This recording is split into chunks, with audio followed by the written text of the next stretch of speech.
Hey, do you have that time of the month where you stop and take stock of your expenses? That time when you budget, when you look at what you spent and where you were going crazy and where you need to pull back in your spending?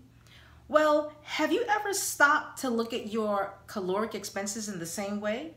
What am I talking about? I'm going to share that with you today.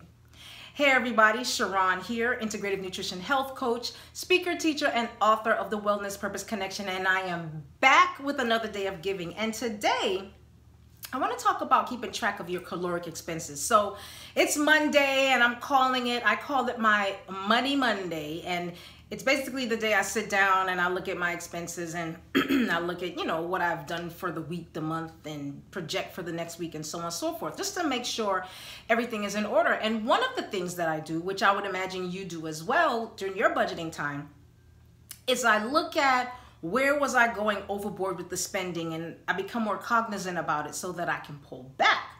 So as I was doing that, I was reflecting on last week, because if you saw any of last week's videos, you saw that I was out of town and the eating, my eating choices were limited because I wasn't always picking the place and I wasn't the one paying. And so I had to be very careful with what I was choosing to eat. But then that got me to thinking about, I also shared with you that there were muffins and cupcakes and candy and all these choices where there would have been unnecessary calories, and had I chosen any of them, perhaps this week my waistline would have been a little bit different, but I didn't. But that got me to thinking about keeping track of your caloric expenses, and it made me think, have you ever done that? Like, yeah, there are apps out there where it says, keep track of everything you're eating. But I'm not saying keep track of everything you're eating. If you're eating a salad for lunch and you have some baked fish for dinner with some steamed vegetables, I'm not talking about that kind of stuff. I'm talking about when you pick up that piece of candy during the day and you think, no biggie, I worked out, I got this. But then you forget about that candy in the middle of the morning when someone whips out some muffins and you're like, oh no biggie, I worked out this morning. But then you forget about that muffin after lunch at work when it's somebody's birthday and they whip out the cake and you eat a slice of cake and you're like, no biggie, I worked out this morning. And then at dinner, after dinner, you forget about that piece of candy, that cupcake or that muffin, that slice of birthday cake, when you say, oh, I'm just gonna have a little cup of ice cream. No biggie, I worked out this morning. But then a week or two later, you're on the scale like, what in the tarnation is happening? Why is the scale not moving? Why is the tape measure not moving? As a matter of fact, if it's moving, why are the numbers going higher?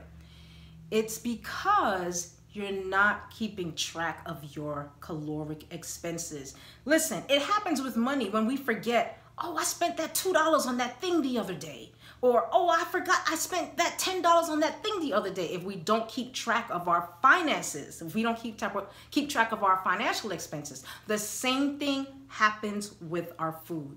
So today, what I'm here to offer you, what I'm giving you a challenge. Why don't you start keeping track of those caloric expenses? There are tons of apps. I'm not going to promote any one of them where you can enter how much you've eaten, how much calories or what food you've eaten for the day, and it'll calculate the calories for you. Just do that. Don't even worry about what you ate for breakfast or what you ate for lunch or what you ate for just those snacks.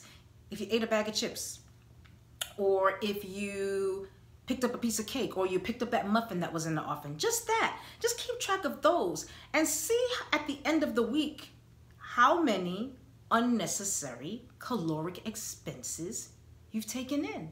And then, just like with your money, you can say, hey, I need to pull back on that. I don't need that piece of candy. Next time, maybe I can skip out on the muffin since I had breakfast. And let that work that you do at the gym actually pay off.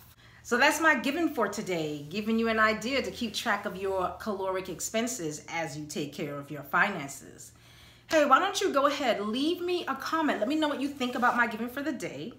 Also, subscribe and like and share. You know what? You can even share this experience of keeping track of your caloric expenses with your friend. So that's it for today. I hope it's been a great day, and I'll see you tomorrow.